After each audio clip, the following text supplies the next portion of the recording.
너희 마음을 하나님께서 아시나니, 이런 제목으로 누가복음 강해를 이어가겠습니다. 주님께서는 악한 청지기에 대한 비유를 말씀을 하셨습니다.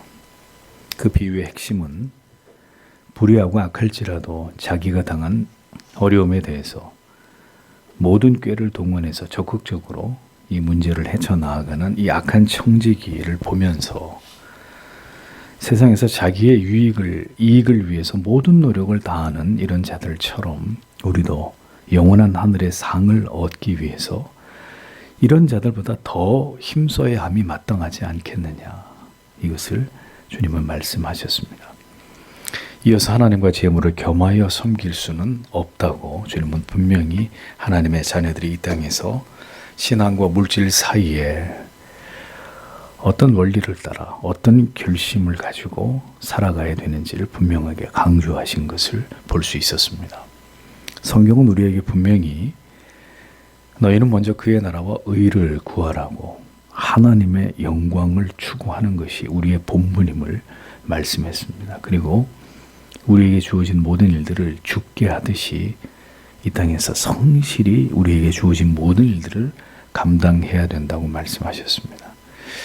그러면 우리의 모든 필요를 채우는 분은, 우리의 모든 길을 섭리하고 인도하시는 분은 여호와 하나님이심을 분명히 말씀해주고 있습니다.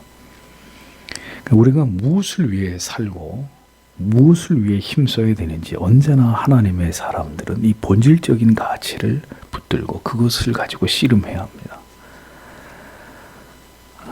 우리가 진정으로 영원한 나라, 영원한 하나님의 도성, 죽음 이후에 영원한 우리의 내세를 바라보고 꿈꾸고 소망한다면 얼마나 잘 살 것이냐의 문제보다는 오늘도 우리가 무엇을 추구하면서 어떤 가치를 붙들고 어떤 삶을 살아낼 것이냐, 그 존재의 이유와 목적에 더 많은 초점을 맞추면서 살아가야 된다는 거죠.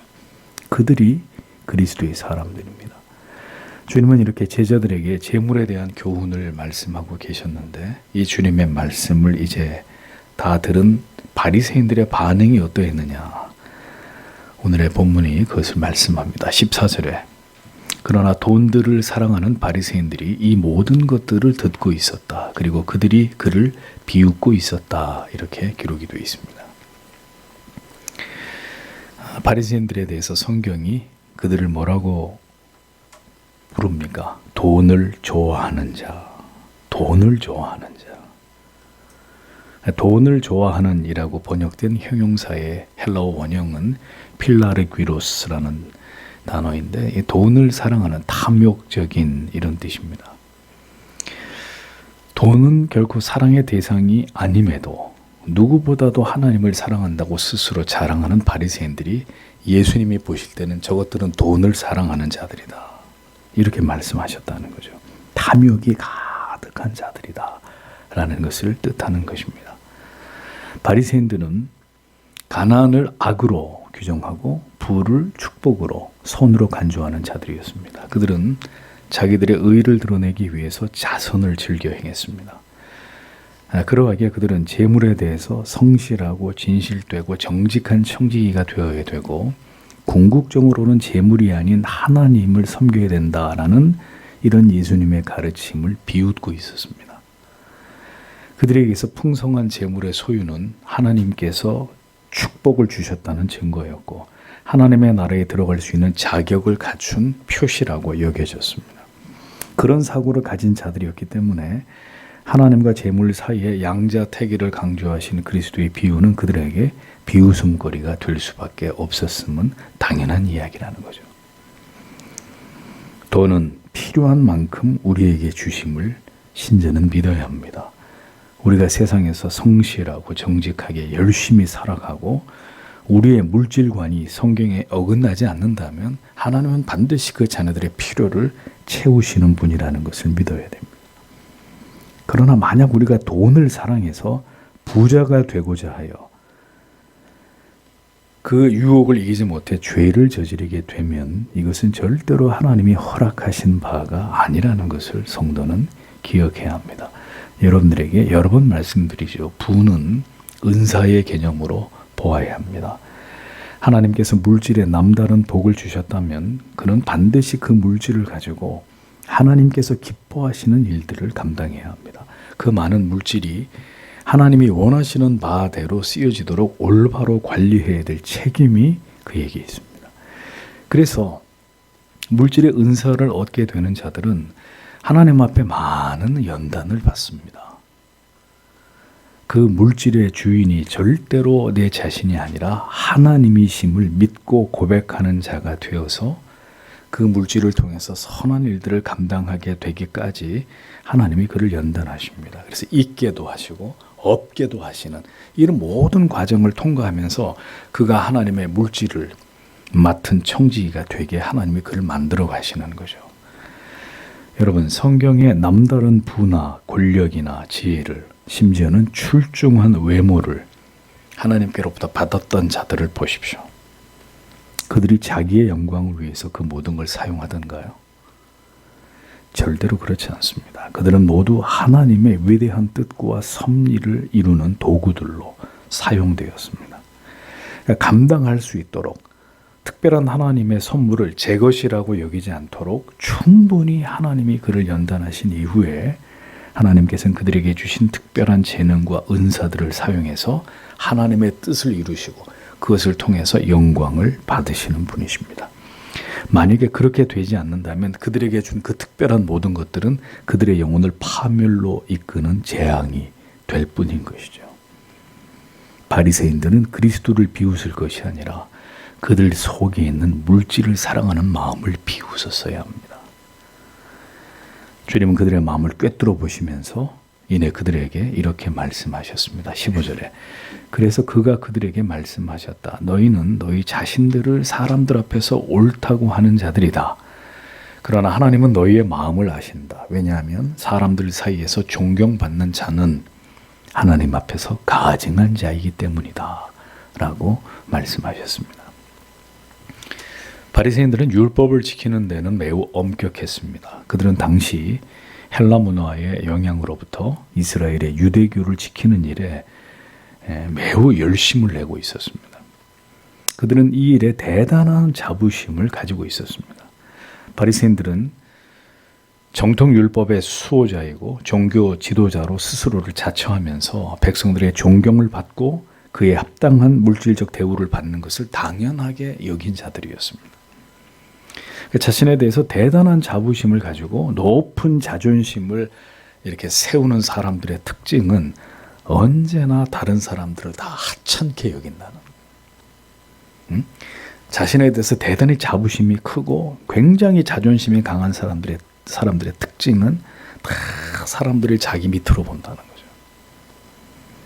자기들이 대단히 가치 있는 일을 하고 있다고 믿는 사람들은 그 가치를 전혀 모르는 사람들을 멸시하고 그들의 존경과 부러움을 사는 것을 당연하다고 여기는 오만에 빠지기 쉽습니다. 바리새인들은 돈을 사랑하는 자들이기에 그들은 돈과 부를 하나님의 축복의 표식으로 간주하는 자들이었습니다. 그런 식으로 합리화하는 것이죠. 그들은 그렇게 성경이 말씀하는 것을 옳다고 믿는 자들이 아니라 자기의 생각이 언제나 옳다고 믿는 자들이었습니다. 누구보다도 율법을 잘 지키고 하나님을 사랑하고 유대교의 율법적 전통을 지키는 데는 열심이었는데 문제는 그러니까 자기들이 다 옳다고 믿었던 거예요. 언제나 가장 성경적이고 교리적인 지식을 신봉하는 사람들이 확증 편향 같은 오류에 빠지기 쉽습니다. 왜냐하면 자신은 진리의 편에 서 있다고 굳게 믿기 때문입니다. 스스로. 그렇게 생각하는 순간 진리를 굳게 지키고 있는 나도 옳다고 믿는 거예요. 내가 진리에, 정통 교리에 누구보다도 박식한 신학적인 지식을 내가 가지고 있는 사람이기 때문에 그걸 가지고 있으면 자기도 그런 사람이라고 착각한단 말입니다. 모두가 다 틀려도 자기는 맞다고 하는 이 어리석은 착각과 오만에서 벗어나지 못하는 것입니다. 여러분, 언제나 사람들 앞에서 하나님 앞에서가 아니라 사람들 앞에서 자신이 옳다고 주장하는 자들을 주의하십시오. 사람들이 아니라 하나님 앞에서 진실로 옳은 것을 추구하는 정직한 사람들은 사람들 앞에서 자기가 옳다는 얘기를 하지 않습니다. 적어도 사람들 앞에서. 진리를 알수록 자신이 더 무지하고 더 틀리다는 것을 명확히 깨닫기 때문에 사람들 앞에서 내가 옳소, 내가 하는 말이 다 진리요, 이런 말을 할 수가 없단 말이에요. 오직 하나님께서 나를 어떻게 여겨주실지를 언제나 생각하고 그것을 두려워하고 그것을 깊이 염려할 뿐입니다. 내 자신이 아무리 내 스스로 옳다고 여겨도 하나님이 보실 때 그것이 옳지 않다면 그것은 옳지 않은 것이잖아요. 그러므로 하나님의 사람은 하나님의 뜻과 마음을 살핍니다. 내 마음은 언제나 하나님께 들통나고 있음을 알기 때문에 내 마음과 내 생각과 내 고집대로 행하는 것이 아니라 오직 하나님의 뜻대로 모든 것이 이루어지기만을 갈망하게 됩니다. 사람들에게 자기가 옳다고 주장하고 현란한 말과 지식을 가지고 사람들이 그렇게 믿게 만들고 미혹할 수 있을지는 모르겠습니다. 그러나 그가 하나님 앞에서 옳지 않다면 성경이 뭐라고 했죠? 그는 하나님의 미움을 받는 자가 될 수밖에 없다고 말씀하고 있습니다. 하나님은 우리의 심령과 폐부를 감찰하시는 분이십니다. 우리가 무엇인가를 옳다고 주장하는 것이 진실로 진리를 지키기 위함인지, 우리가 이것이 옳습니다라고 말할 때 이게 정말 진리를 수호하기 위함인지, 아니면 진리를 지키는 것으로 진리의 편에 서 있는 것처럼 보이는 나를 드러내기 위함인지, 하나님은 모든 것을 정확히 알고 계시는 분입니다. 우리가 사람들에게 높임을 받을 때 그것이 진정으로 하나님께서 높여주시는 것이 아니고 자기 스스로를, 자기를 높이기 위한 교만에 의한 것이라면 반드시 그는 하나님의 미움을 받는 자라는 것을 기억해야 합니다. 그는 하나님의 미움을 받는 자입니다. 어떤 경우에도 자기의 의가 드러나거나 외식적인 신앙의 모습을 하나님 앞에 보이는 것은 하나님이 미워하시는 죄라는 것을 기억해야 합니다. 바리새인들에게 자선과 구제는 그렇게 자기들의 의를 드러내는 수단이었고 자기들의 부를 정당화하기 위한 방편이었을 뿐입니다. 성도 여러분, 많은 사람들에게 존경을 받는 자들 중에 하나님 앞에서는 가증한 자들이 있을 수 있다는 것을 잊지 마십시오.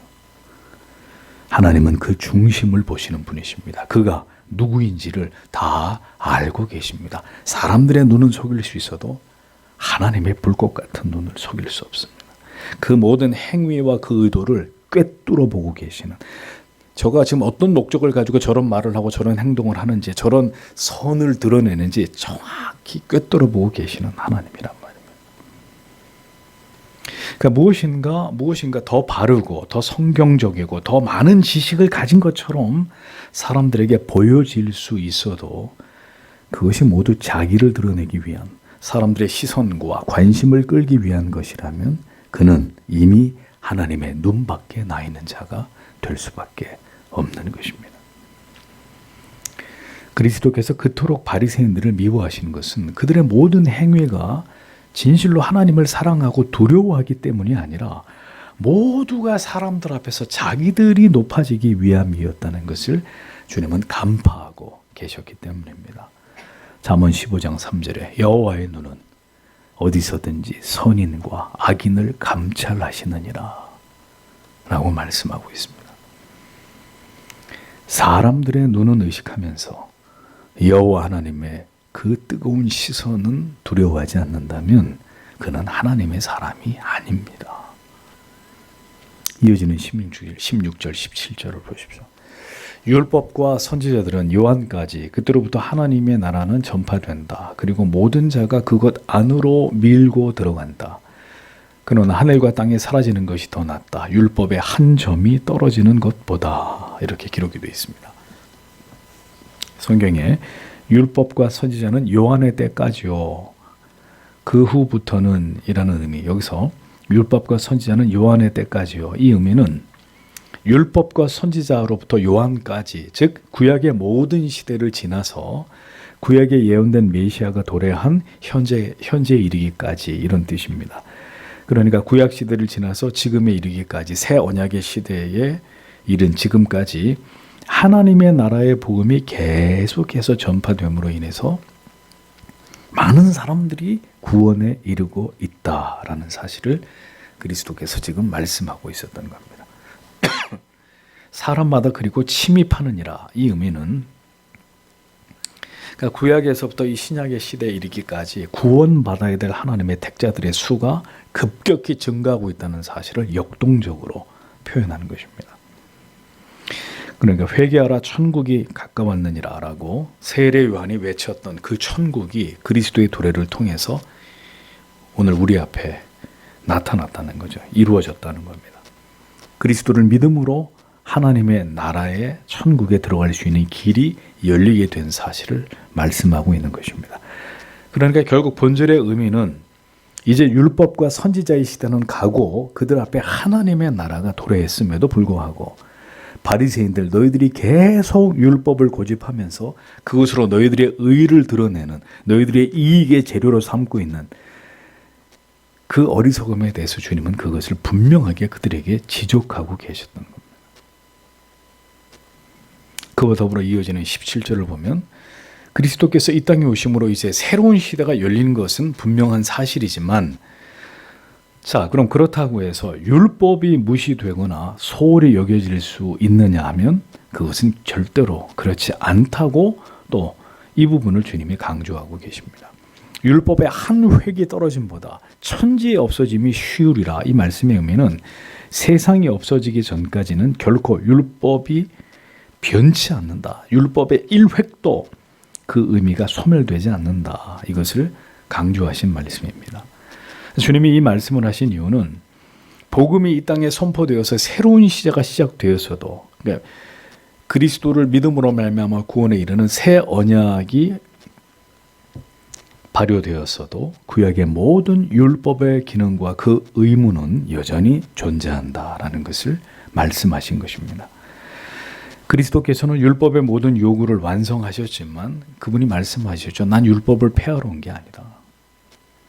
율법의 모든 정신과 그 원리를 올바로 이해하게 될 때 우리는 더 복음의 위대함, 십자가의 그 놀라운 은혜를 올바로 깨닫고 이해할 수 있고 그 십자가 앞에 언제나 자기를 무릎 꿇게 하는 그 삶을 유지할 수 있는 것입니다. 또 하나님의 영광을 위한 구별된 성도의 삶을, 그 율법을 지켜 행하는 삶을 통해서 수행해 나아갈 수 있는 것입니다.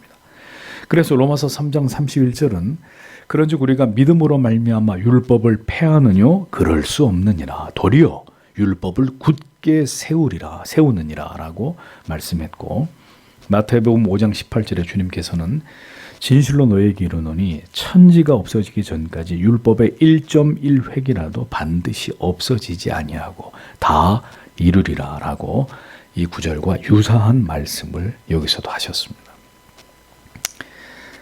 그러니까 성도 여러분, 율법주의에 묶여서 자기의 의를 드러내는 이 교만한 신앙도, 또 율법 폐기론이나 반율법주의에 사로잡힌 경박하기 이를 데 없는 이런 신앙도 모두 성경이 말씀하고 있는 올바른 믿음일 수 없다라는 것을 우리가 주님의 말씀을 통해서 분명히 알아야 한다는 것입니다.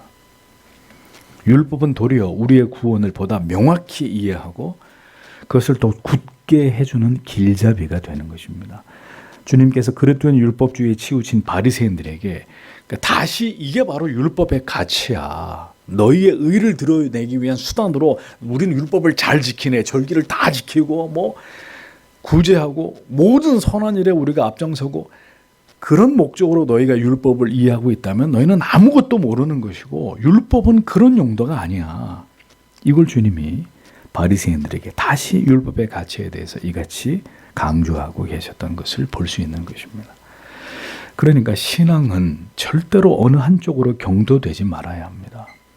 그리스도의 가르침대로 율법과 복음의 이 조화를 통해서 바른 믿음을 지켜나가는 것이 하나님이 기뻐하시는 믿음이다.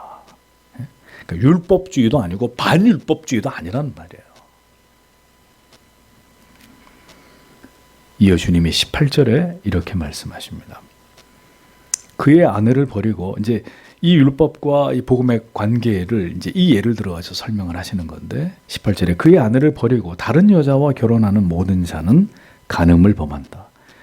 그리고 남편으로부터 버림을 받은 여자와 결혼하는 자는 간음을 범한다. 이렇게 번역이 됩니다. 당시 이 이혼의 문제에 대해서 유대의 정통 학파 중에 보수적인 샴마이 학파와 그리고 진보적인 힐렐 학파, 이 두 학파는 각기 다른 주장을 펼치고 있었습니다.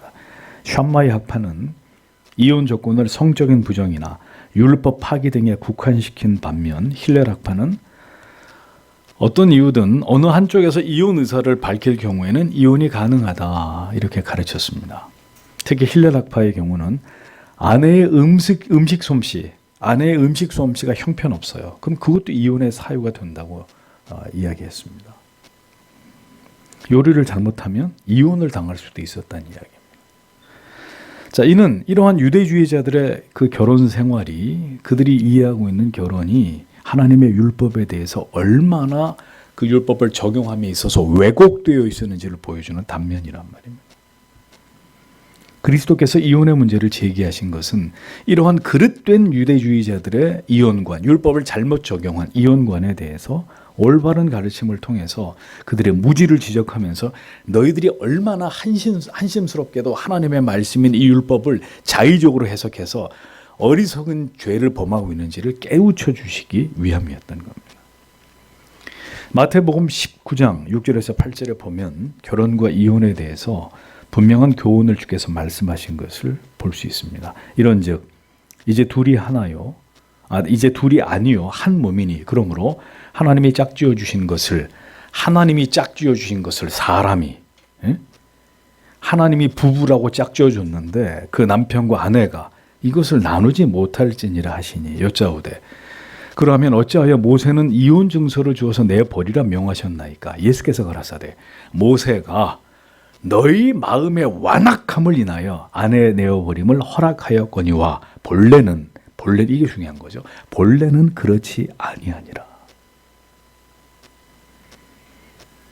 사람의 이 악함 때문에, 사람이 악해가지고 용서를 해야 되는데 죽어도 용서를 안 하려고 그러는 거예요. 내가 저 인간하고는 절대로 다시 같이 살지 않을 거야. 악함이란 말입니다. 물론 죄는 그가 저질렀어도 신약의 복음, 예수 그리스도의 복음은 그를 용서하라고 말씀하고 있는데, 인간의 악함이 나는 용서 안 돼, 절대로 안 돼, 이 인간의 악함 때문에 허락했다는 것이죠. 그런데 그것은 하나님의 뜻이 아니라는 것을 주님이 분명히 말씀하셨습니다. 그렇기 때문에 재혼에 대해서 성경은 그 이혼한 배우자가 살아있는데, 만약에 이혼을 했어요. 근데 이혼을 한 남편과 아내 둘 다 살아있단 말입니다. 그런데 이혼한 남편이 다른 여자와 이혼한 아내가 다른 남자와 재혼을 하는 것은 예수님이 뭐라고 정의하셨습니까? 간음이다. 간음이라고 분명히 말씀하셨어요. 아내를 버리고 이혼을 하고 다른 여자에게 장가드는 것도 간음이고, 남편에게 버림을 받은 여인과 어떤 남자가 재혼을 하는 것도 간음이다. 이것은 율법이 아니라 주님이 하신 말씀입니다. 율법은 이혼을 허락하고 있지만 이것은 참지 못하는 인간의 죄악 때문이고, 주의 뜻은 용서하고 함께 살아가는 것이라는 것을 말씀하고 있습니다. 인간의 죄성으로는 도저히 용서할 수 없고 이혼을 그래서 하게 된다면, 그럼 방법은 하나입니다. 그 대상이 죽기 전까지는 재혼을 하면 안 되는 거예요. 그건 간음이라고 분명히 말씀한 겁니다. 율법은 분명히 이혼과 재혼의 문제에 대해서 금하지만 복음은 용서하고 사랑함으로 그리스도의 사랑을 본받을 것을 말씀합니다. 율법에 대한 자의적인 해석으로 그 율법의 의미를 퇴색시키고 있었던 이 어리석은 바리새인들을 주님은 이렇게 깨닫게 하고 계셨던 겁니다. 그러니까 너희는 엉터리라는 거예요. 너희 앞에 있는 예수도, 이 복음도 받아들이지 않고 너희가 잘 믿고 있다고 하는 율법의 의미도 너희는 전혀 이해하지 못하고 있는 자들이다 라는 것을 말씀하고 계셨던 겁니다. 하나님을 경외하고 사랑함으로 율법과 복음을 올바로 이해하여서 균형 잡힌 올바른 신앙을 갖는 것이 중요합니다. 율법과 복음이 우리에게 결국 뭘 말씀하고자 하는지를 신자는 올바로 그것을 깨닫고 기억하고 하나님을 기쁘시게 하는 삶을 살아낼 수 있는 은혜를 오늘도 우리가 하나님 앞에 구하는 것이 중요하다는 것을 잊지 말아야 됩니다. 여러분, 자기 부인이 쉽습니까? 자기 부인이 뭡니까? 자기 자신에게 폭력을 가하는 겁니다. 응? 남한테 폭력을 남한테 뭔가를 강요하고 그렇게 살지 마라 뭐 어쩌라, 남에게 폭력을 가하는 게 아니라 도저히 순종할 수 없고 감당할 수 없는 나에게 말씀을 들이대면서 나를 죽이기 위한 거룩한 폭력을 가하는 게 자기 부인입니다. 근데 안 하려고 하는 거예요. 왜? 아프니까, 내가 손해봐야 되니까. 근데 그걸 가능하게 하니까, 그 자기 부인을 가능하게 하는 게 무엇이냐? 내가 너를 위해서 죽었다. 그 은혜와 사랑을 깨닫는 것이죠. 내가 너를 용서하기 위해서.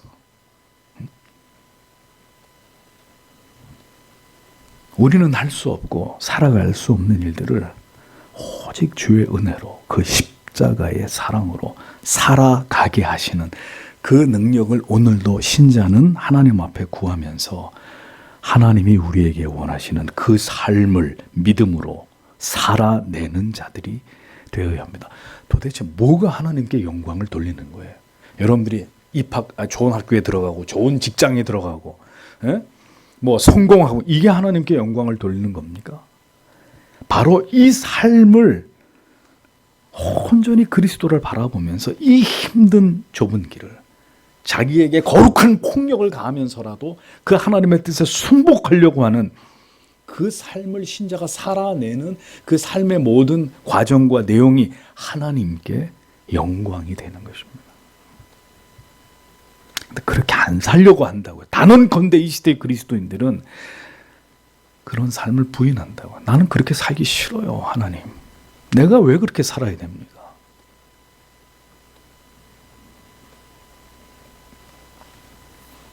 성도 여러분, 우리는 할 수 없습니다. 그런데 그리스도가 능히 그 길을 인도하고 감당케 하실 겁니다. 어떤 자에게? 주여, 내가 걸어가야 될 이 길을 감당케 해 주옵소서. 눈물 없이는 갈 수 없는, 나를 산산조각 내지 않고는 도저히 지나갈 수 없는 이 길을 오늘도 당신을 붙들고 주님 지나가게 해 주십시오. 그게 신자의 삶입니다. 그게 하나님을 아는 자들의 삶입니다. 그게 십자가를 지고 나를 쫓으라고 말씀하신 명령에 대한 응답으로서의 그리스도인의 삶입니다. 그런데 어떻게 고난 없이 편안하게 그런 삶을 우리가 생각할 수 있습니까? 우리 마음대로 우리가 하자는 대로 하는 삶은 얼마든지 살 수 있어요. 보기 싫은 사람 안 보면 그만이고, 하기 싫은 일 안 하면 그만이고, 이런저런 영적인 의무들 귀찮으면 다 외면하면 그만입니다. 그러나 그것은 자기를 부인하고 십자가를 지는 삶은 아니에요. 그런 삶에는 하나님이 받으실 영광은 찾아볼 수 없는 겁니다. 우리의 믿음이 그릇된 것에 얽매이지 않도록 하십시오. 율법주의 같은 믿음이나 혹은 복음의 정신과 무관한 현세 기복주의 같은 번영주의, 안일주의 같은 이런 그릇된 신앙에 치우치지 않고 오직 복음이 우리에게 말씀하시는 그 길을 걸어낼 수 있는, 그 삶을 지탱해낼 수 있는 나 하나님의 자녀 아무개가 될 수 있도록 하나님 오늘도 저를 붙들어 주시고 우리를 그 길로 인도해 주시고 그 길 끝에서 맛볼 수 있는 그 영광을 하나님 우리 모두가 누리게 하옵소서. 오늘도 우리가 이 말씀을 통해 그와 같은 기도의 제목을 붙들고 이 밤에도 하나님 앞에 간절히 기도하는 저와 여러분들이 되시길 바랍니다. 다 함께 기도하겠습니다.